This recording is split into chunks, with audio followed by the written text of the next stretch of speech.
म्हणलं माझी बायको ऐकत नाही. म्हणलं हरकत नाही. तर म्हणलं तसं नाही, माझ्या बायकोला ऐकू येत नाही. म्हणलं मी काय करू? ते म्हणलं तिला मान्यच नाही की तिला ऐकू येत नाही, तुम्ही तिला जाऊन सांगा की तुला ऐकू येत नाही बाई, उपचार कर. म्हणलं ठीक आहे. मी म्हणलं तोपर्यंत तुमच्या बायकोला कुठून कुठपर्यंत ऐकू येत नाही तेवढं बघा, मी घरी येते. मी घरी गेले, ह्यानं हाक मारली दरवाजापासून. का ग कुठली भाजी केली? उत्तर आलं नाही. किचन मधून सोप्याजवळ गेला. का ग कुठली भाजी केली? उत्तर आलं नाही. किचनच्या दरवाजाजवळ गेला. का ग कुठली भाजी केली? तरी उत्तर आलं नाही. म्हणलं कार्यक्रम लईच वाईट दिसतोय.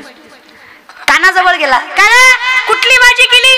हिनं रागानं चुलीवरची कढई उचलली, त्याच्यासमोर आदळली. म्हणली मेल्या मगापासून 4दा सांगितलंय बटाट्याची केली. कळलं, त्यालाच कळलं. बरं का ऐकू येत कुणाला नाही? हा म्हणत कुणाला होता? असलेच आहे तुम्ही. खरं तरी तुमचं बी चुकतंय मान्य करत सारे.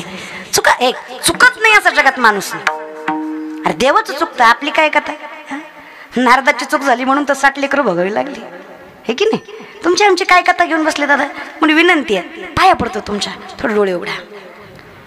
विचार आम्हाला पुढचा करायचा आहे, आणि जर पुढचा विचार करायचा असेल तर मागचं सावरायची ताकद आमच्यामध्ये असली पाहिजे. आम्हाला कळलं पाहिजे की माझं चुकतंय.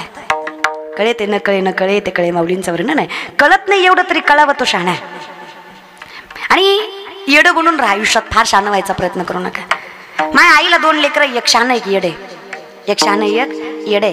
शहाणं खा म्हणलं की खातं, शाळेत जा म्हणलं की जातं, बस म्हणलं की बसतं, उठ म्हणलं की उठतं. दुसरं माणसं बघून मुद्दाम करतो. पाहुणा आल्यावर जास्त नाचतो.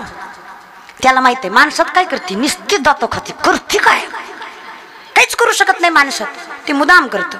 पण आईच्या अंतःकरणाने सांगा, काळजी कोणाची वाटते? धाकट्याच्या मुखी घास घाली माता, धाकट्याच्या मुखी घास घाली माता, धाकट्याच्या मुखी घास घाली माता, धाकट्याच्या मुखी घास घाली माता.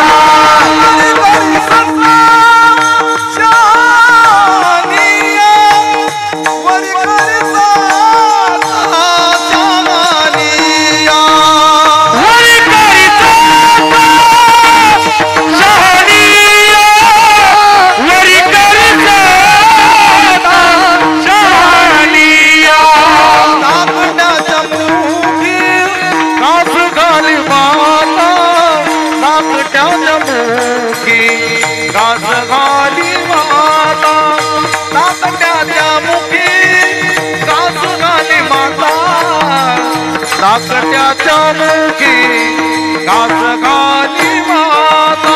धाकट्याच्या मुखी घास घाली माता, धाकट्याच्या मुखी घास घाली माता, धाकट्याच्या मुखी घास घाली माता, धाकट्याच्या मुखी घास घाली माता.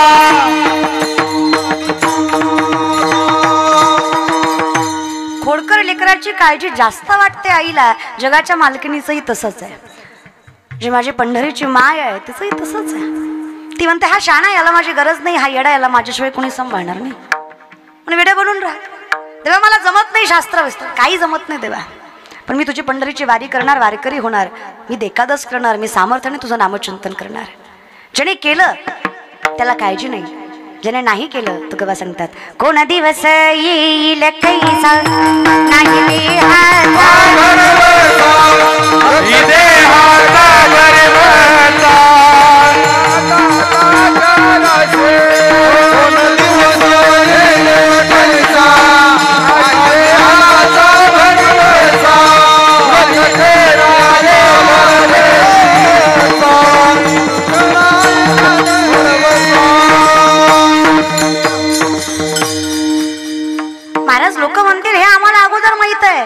जन्माला आल्यावर लगेच कळतं महाराज. जसं समजायला लागतं तसं आम्हाला माहित आहे की मृत्यू अटल आहे. हे सांगू नका, करायचं काय सांगा, काळजी करू नका महाराज. हरी उच्चारणी अनंत जातीला लयासी, नाम संकीर्तन साधन पय जळतील पापे तृणाग्नी वेळे, तैसे नामही केले जपता हरी. पण हरीला जपायचं काहीतरी साधन आहे की नाही, जगाच्या मालकाला मिळवायचं आहे, साध्य आहे ते. ते कर्म आहे, पण त्यासाठी वर्म आहे मार्ग. LIT सारखं आपलं जीवन आहे, कधी गचकन काय भरोसा नाही. जायच्या आधी मार्ग धरा पंढरीचा, पुन्हा नाही ना चालत. आत्मा मरत नाही, पण शेवटी शरीर नाशवंत आहे तोपर्यंत आत्म्याला आत्मस्वरूप करायची ताकद याच्यामध्ये यावी. आणि ही ताकद महाराज म्हणतात माझ्या अनुभवावर सांगतो, फक्त तुझ्या नामचिंतनात आहे. आणि वारकरी ओळखायचं म्हटलं की काही नियम अटी लागतात. आम्ही कसं ओळखतो? तुळशी माळ गळा, गोपी चंदन टिळा, हृदयी कळवळा वैष्णवांच्या, वैष्णव जन तो तेने कहिये, पीड पराई जाणी जय. कोण वैष्णव? वारी न चुकोदय हरी, पंढरीचा वारकरी. मी जर वारकरी आहे तर वारी करणं माझं कर्तव्य आहे, एकादशीला करणं माझं कर्तव्य. आयुष्यात एक तरी व्रत असावं, नियम असावा. नियम असले की लक्ष्मी आपोआप जवळ येतं. धर्म, नियम, लक्ष्मी या तिन्हीपैकी एक जपता यावं. लक्ष्मी जपता येत नाही, धर्म आपल्याच्याने सामर्थ्याने जपू शकत नाही, पण नियम, एखादा नियम जपायचा. खायच्या प्यायच्या राहायच्या वागण्याच्या बाबतीत आम्ही आमची किंमत विसरून चाललोय. आम्ही दुसऱ्याचं स्वीकारायला लागलोय. आम्ही शिवाजी महाराजांचं नाव घेतो खरं, तुकोबरा ज्ञानोबारांचं नाव घेतो खरं, पण त्यांच्या शेवटी त्यांच्या इतकं नाहीच जमणार आहे. पण धूळ व्हायचा तरी प्रयत्न करावा. मी खरं सांगते, ज्या दिवशी महाराष्ट्रातील प्रत्येक तरुण आणि तरुणी काकडा आणि हरिपाठ करेल तेव्हा माझा महाराष्ट्र जगातील सगळ्यात उच्चांकावर असेल, विश्वासाने सांगते. फक्त आजच्या पिढीनं परमर्थ केलं पाहिजे.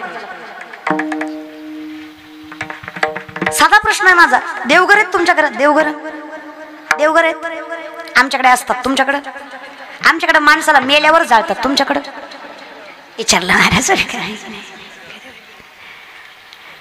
देवाला फुलं वाहता दादा? फुलं वाहता? ताजी वाहता का शिळी? ताजी वाहता. कशी वाहता माय? ताजी वाहता का नाही? कशी वाहता? आता वारकरी आहे का बरं का, देवाला फुलं सुद्धा ताजी वाहता, काकड्याला सगळे म्हातारे बसवतात. कसं पटन र? ते काय म्हणते कळत नाही, एवढंच कळतं रे. त्यांनी करू नये असं माझं म्हणणं नाही, पण त्यांनी नातवाच्या हाताला धरून त्याला काकड्यात आणावं हे कर्तव्य आहे. जर नातवाला परमार्थ कळला नाही तर आपलं कुळ पुढे सामर्थ्याने चालणार. म्हणून दासत्व कळलं पाहिजे. आणि बरं का, आजची पिढी विचार करत असाल कस काय अपयश येत आहे, कितीतरी ज्ञानेश्वरी वाचा. इतकं दिलंय ना ज्ञानोबा तुकोबारांनी आम्हाला, इतकं दिलंय ना दादा. काही नाही रे, 22-23 वर्षाची पोरगी मी. काही एका पायावर राहून तपश्चर्या केली काय वनात जाऊन? नाहीच की. लय उपास तपास, तब्येतीकडे जाऊ नका माझ्या, खाते मी. लागत नाही माझ्या अंगाला, खाते मी. हा ना, शरीराशी ताडावे, माऊलींचं वर्णन आहे. फार शरीराला त्रास देऊ नये. काही नाही ग. पिढ्यानं पिढीचा परमार्थ आहे. दारात तुळस आहे, घरात विठ्ठल आहे, मुखात नाम आहे, हातात हरिपाठ आहे, ज्ञानेश्वरीचं वाचन आहे, गाथ्याचं चिंतन आहे. विठ्ठलाच्या चरणावर मस्तक ठेवलंय. आज अख्खं जग आमच्या चरणावर मस्तक ठेवतंय का, तर आम्ही विठ्ठलाच्या चरणावर मस्तक ठेवलंय. इतकं दिलं ना तुकोबांनी, इतकं दिलं ना. सुख, समृद्धी, ऐश्वर्य, संपत्ता, मान, सन्मान, समाधान फक्त गाथ्याने रे, फक्त ज्ञानेश्वरीने. जेवढे तरुण मुलं मुली कीर्तनाला उपस्थित आहेत, बहीण म्हणून सांगते, मैत्रीण म्हणून सांगते, ऐका दादा, चरणावर मस्तक ठेवते. पोरींनो, तुमच्या आयुष्यात जेव्हा सगळे मार्ग बंद होतील असं वाटतंय ना, ज्या वेळेस वाटेल आता इथून पुढे मला काहीच उरलं नाही, त्या दिवशी ज्ञानेश्वरी हातात घ्या. तिथून सामर्थ्याने तुमचं जीवन सुरू होईल. विश्वासाने सांगते, इतकी ताकद माझ्या ज्ञानेश्वरी. वयाच्या 16 वर्ष अख्ख्या विश्वाचं माऊली झाले. कैवल्य साम्राज्य चक्रवर्ती महावैष्णव ज्ञानोबा आहे. ताकद लक्षात घ्या महाराज.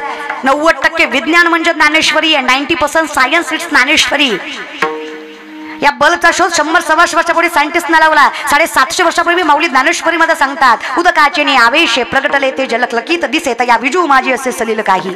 उदक म्हणजे पाणी, आवेश म्हणजे प्रेशर. पाण्याच्या प्रेशरने वीज निर्मिती होते. हे आपल्या ज्ञानोबारायांनी 750 वर्षापूर्वी ज्ञानेश्वरी मध्ये सांगितलं. याला विज्ञान म्हणायचं, याला वारकरी संप्रदाय म्हणायचा. भाग्यवान माणूस आहे आम्ही दादा. चाचूचे सांडस आहे, खंडी जपय पाणी राजहंस आहे. तुझं ज्ञान विज्ञान तैसे वाटून देऊ. आम्ही तुम्हाला सांगू खरं काय आणि खोटं काय. आता आम्हाला कळलंय 140-160 वर्षापूर्वी की पृथ्वी सूर्याभोवती फिरते, सूर्य पृथ्वीभोवती फिरत नाही. सूर्य हलतो याचा अर्थ तो नाहीये, जाग्यावर सूर्य आहे, पृथ्वी त्याच्या भोवती फिरतीये. हे आम्हाला माऊलींनी 750 वर्षापूर्वी सांगितलं. मोठं की देहा कृती उमटे निज ज्ञानाची पहाटपोटे सूर्या पुढे प्रगटे प्रकाश जायचा. ताकद लक्षात घ्या ना. काय असेल ते ज्ञानेश्वरी, काय व्यक्तिमत्व असेल ज्यांनी 750 वर्षापूर्वी विज्ञानातल्या गोष्टी सामर्थ्याने ज्ञानेश्वरीमध्ये मांडल्या. व्यापार करताय, राजकारण करताय, संसार करताय, समाजकारण करताय, धर्म टिकवायचा प्रयत्न करताय, शिक्षण घेताय, आयुष्यात जे काही करताय, कुठलाही प्रश्न आला ना, केमिस्ट्री, फिजिक्स, लॉ, काही करताय तुम्ही, बायोलॉजी, झुलॉजी, आर्ट, कॉमर्स, काही करताय आयुष्यात, पॉलिटेक्निकल, मेकॅनिकल इंजिनिअरिंग करताय, आयुष्यात काही करताय, ज्ञानेश्वरी वाचा. कमीपणा समजू नका. ज्ञानेश्वरी हा ग्रंथ नाहीये, ज्ञानेश्वरी ही जीवन संपत्ती जी तुम्हा आम्हाला मिळाली. फार भाग्यवान माणसं आहे आपण, ही संपत्ती आपल्या हातात आहे. फक्त विठ्ठलाचं नाव घ्या बरे सामर्थ्याने, खूप देतो जगाचा मालक.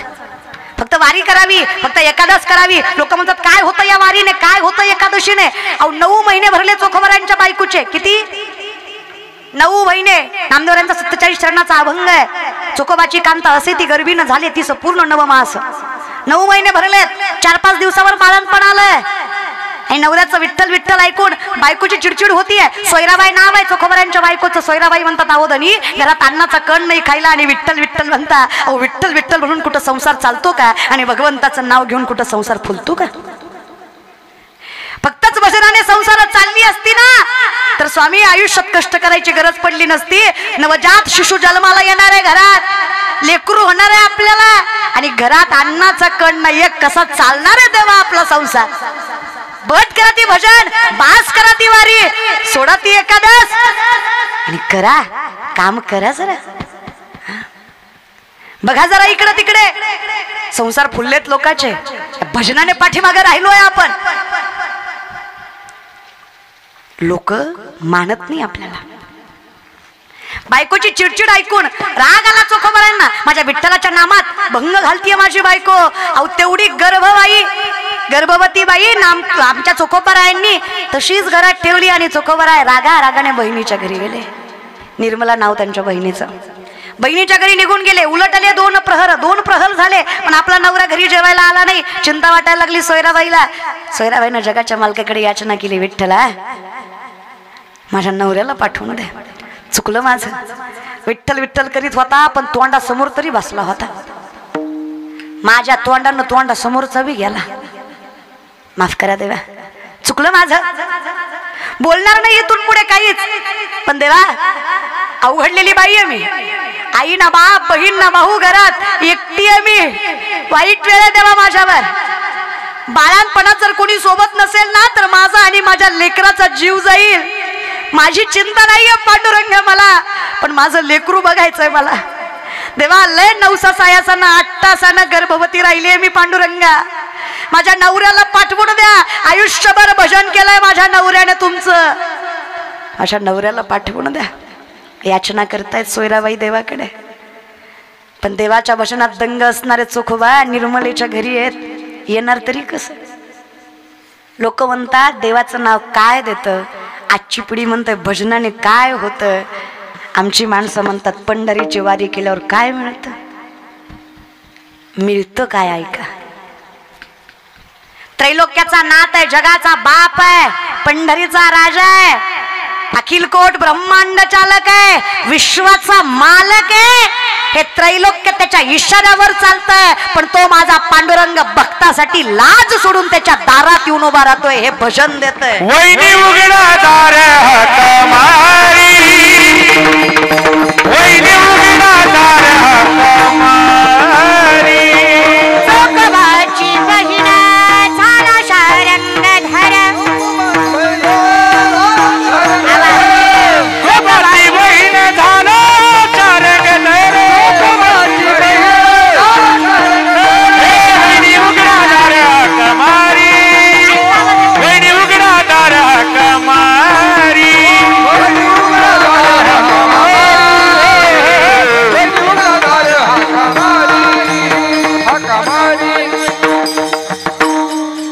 चोखोबाची बहीण झाला शारंग धर. वहिनी उघडा दार हका मा